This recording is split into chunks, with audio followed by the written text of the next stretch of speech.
Salut la machine et j'espère que tu es au top. Dans cette vidéo, on va faire un exercice type sur les lois de Kepler. Donc ça sera vraiment l'exercice que tu peux avoir soit à l'interro, soit au bac. Donc on va essentiellement rappeler les lois de Kepler et l'appliquer dans un cas plus concret.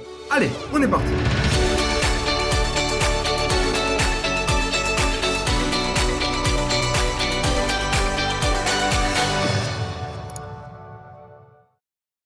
Voici un énoncé sur une station orbitale. Alors tu verras que même si l'énoncé, souvent, il est très très long, je me réjouis vraiment que tu arrives à la fin de cette vidéo pour que tu comprennes que les exercices types sur les lois de Kepler sont en fait pas durs du tout. Mais on va y aller tranquillement.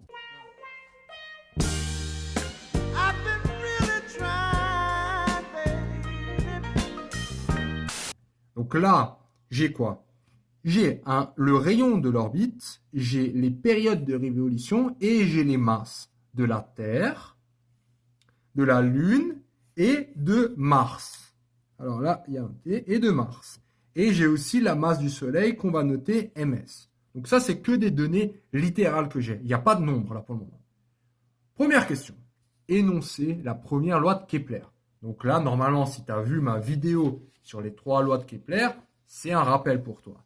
La première loi de Kepler, c'est la loi des orbites. C'est-à-dire que l'orbite, donc si on a un astre ici, le Soleil, et si on prend une planète qui tourne bien autour du Soleil, alors la trajectoire est une ellipse, on appelle ça une ellipse, et on lui associe donc un demi-grand axe A.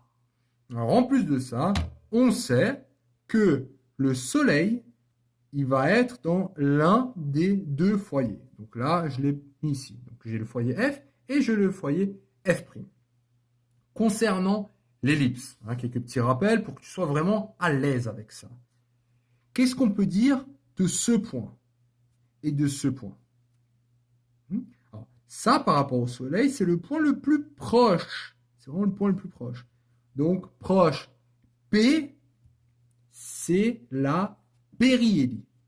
Je vais l'écrire ici. C'est là le point le plus proche, P, périhélie. Et le point le plus éloigné, c'est quoi? C'est péri. En fait, on a péri et on a aphélie. Périhélie. Voilà les 2 points. En fait, ces 2 points, donc on va dire ces 2 distances-là, elles relient le grand axe. Donc de là à là, il y a le grand axe qui fait 2A. Quand on parle de demi-grand axe, c'est la moitié. Demi-grand axe. Et ça, c'est le petit axe, au cas où. Donc le demi-petit axe qu'on note B. Donc là, on va avoir 2B. Et là, on va B ici ou B ici. Donc ça, c'est ce qu'il faut savoir au niveau des ellipses. Donc demi-grand axe, par convention, note A et B. À ne pas confondre avec le grand. Le grand, c'est 2A et là, c'est 2B. Très bien pour la première question. Ensuite, déterminer une expression littérale permettant de calculer la période de révolution TISS de la station ISS en orbite autour de la Terre, sachant qu'on connaît RISS. C'est un peu long. En gros, on veut quoi? On veut juste une expression littérale, donc en fonction de toutes ces lettres-là, de la période de révolution. Voilà le mot-clé. Période de révolution, on est dans quel chapitre? Voilà. Donc, qui dit période de révolution? Donc là, on veut de TISS en orbite autour de quoi? De la Terre. De la Terre. Et on connaît le rayon.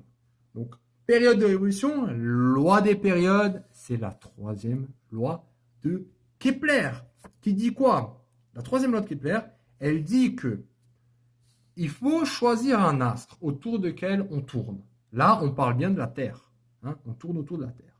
Donc, si je prends la période au carré et que je divise par le rayon de l'orbite au cube, ou on peut aussi parler justement du demi-grand axe, alors c'est égal à une constante. En fait, la loi, elle dit ça. Donc, c'est t carré sur a au cube est égal à une constante. Mais essayons de comprendre un peu plus ça. Je l'ai expliqué dans la vidéo, mais là, je reprends un tout petit peu.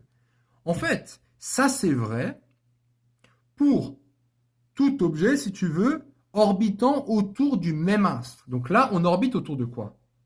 On orbite autour de la Terre. Donc, c'est vrai si ISS, donc ISS orbite autour de la Terre, donc c'est vrai. Donc cette relation on a, et c'est égal à une constante.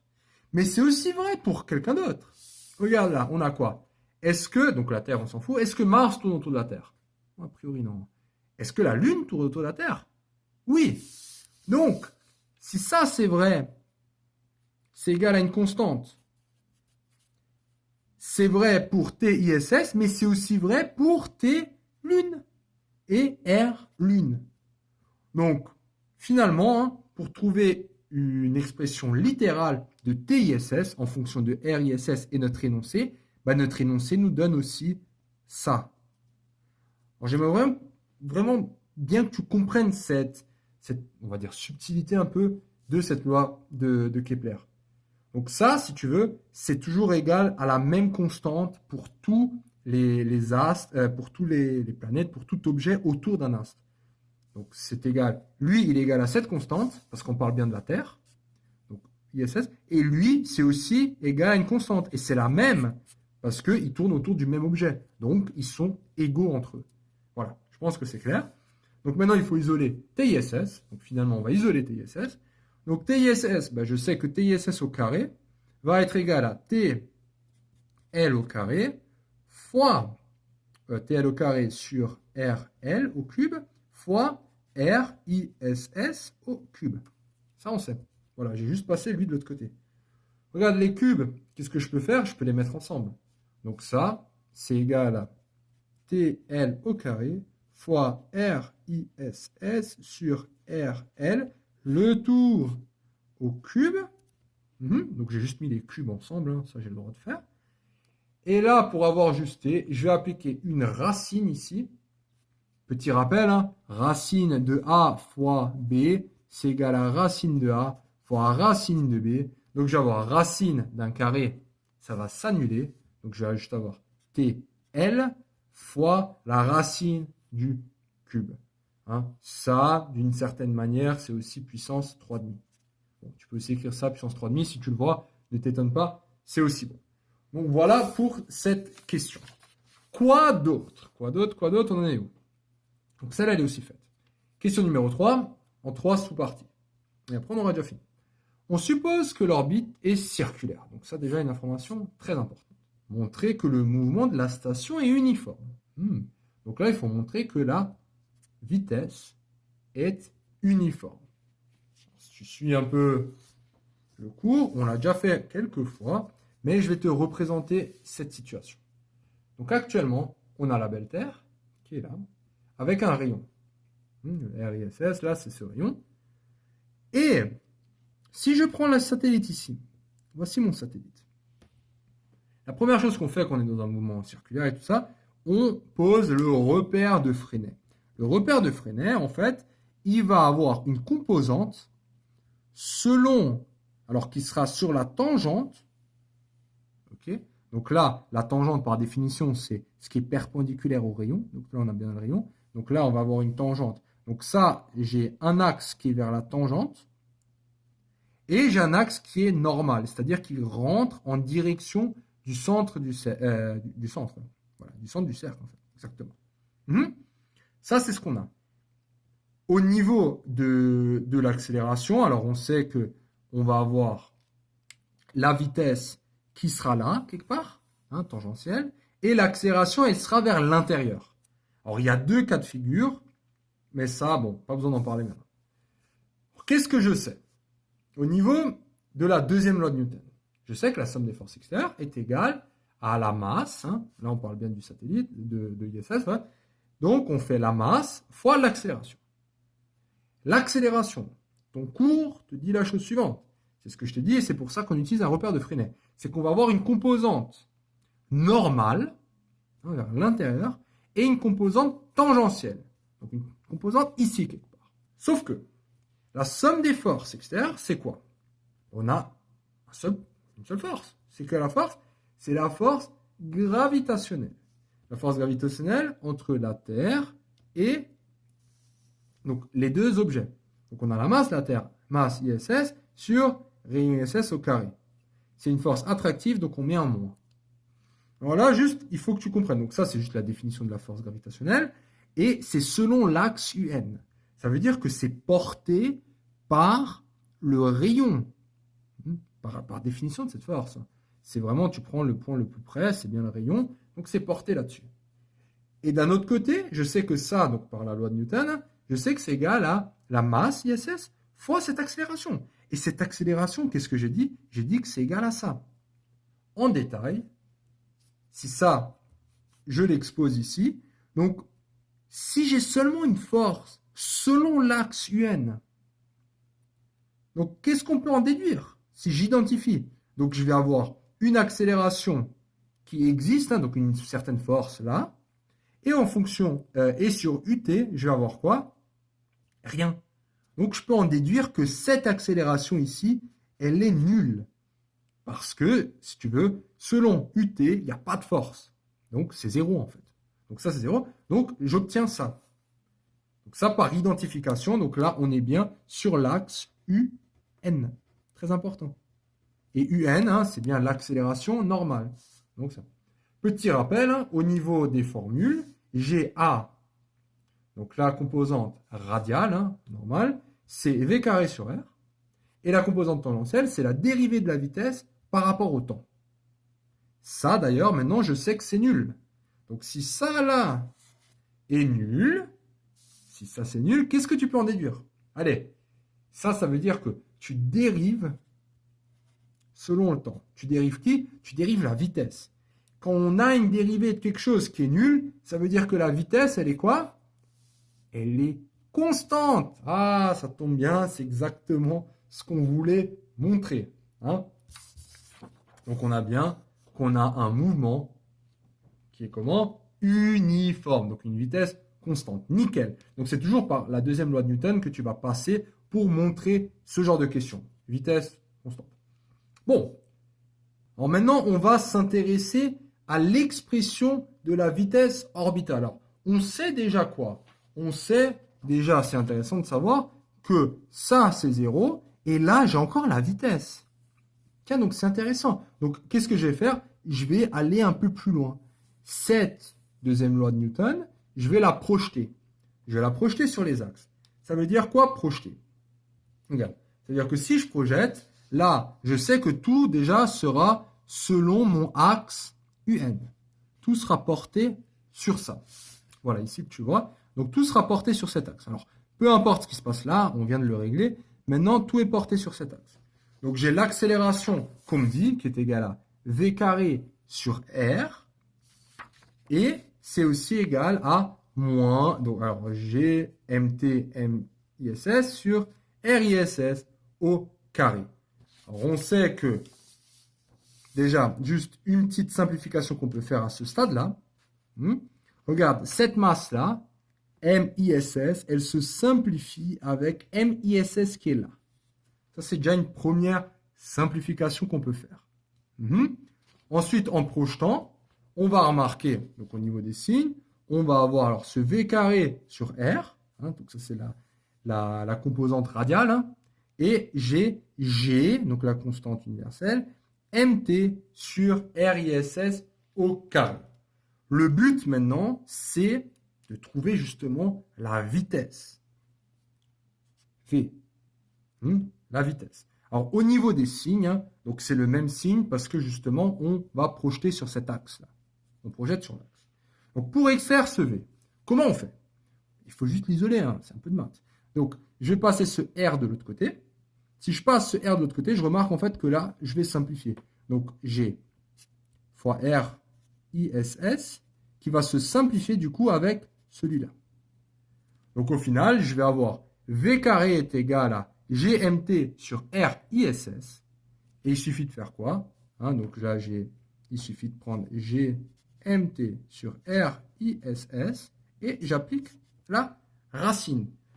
Est-ce que cette réponse est en accord avec notre question d'avant? Notre question d'avant qui était montrer que le mouvement est uniforme. Est-ce que tu as l'impression que quand tu vois ça, tu as une constante? Oui. Pourquoi? Parce que G, c'est bien la constante gravitationnelle. R, ISS, c'est son rayon, hein, lui, il ne change pas. Et la masse, c'est la masse de la Terre, donc la masse de l'astre. Donc on voit bien que cette vitesse est une constante. Hein, donc ça nous réconforte un peu, disons. On ne se sent pas tout à fait perdu. Et on va passer à la dernière question, on y est déjà. Alors, sachant, donc là maintenant on nous donne des valeurs. Sachant que le rayon c'est 7 mégamètres et que T, donc ça c'est la période des révolutions, est égale à 90 minutes, déterminer, alors qu'est-ce qu'on veut? Un ordre de grandeur. Donc ça c'est typiquement un truc qui peut se faire sans calculatrice. De sa vitesse orbitale. Comment on fait un ordre de grandeur? Donc on veut déjà calculer quoi? On veut calculer une vitesse, on a la période de révolution et on a le R. On n'a rien de plus. Alors, est-ce qu'on peut utiliser cette formule? Bah, tu vois, j'ai pas la constante, j'ai pas la masse, on me donne rien. Donc a priori, c'est pas cette formule que je vais utiliser. Je vais utiliser une formule beaucoup plus simple. Je vais utiliser V est égal à D sur T. Tout simplement. Alors, qu'est-ce qu'on peut dire? D, c'est le périmètre de, donc là, j'ai la Terre, et ça, c'est D, c'est juste ce périmètre-là. Donc un périmètre de rayon quoi? De rayon RISS. Donc un périmètre, c'est 2pi fois R. Donc voici D, 2pi R, et T, on vient de nous le donner, c'est TISS. Voilà. Maintenant, à partir de ça, j'ai quoi? Je dois faire un ordre de grandeur. Alors, ordre de grandeur, on va mettre égal là, ou à peu près égal. Déjà, 2 fois pi. Alors, pi, c'est 3,14. Bon. 2 fois 3, ça fait 6. Première chose. Ensuite, RISS. Alors, c'est 7 fois 10 puissance combien? Mégamètres. On va mettre aux unités usuelles. Donc, mégamètre, méga, c'est 10 puissance 6. Et on continue. Divisé par TISS.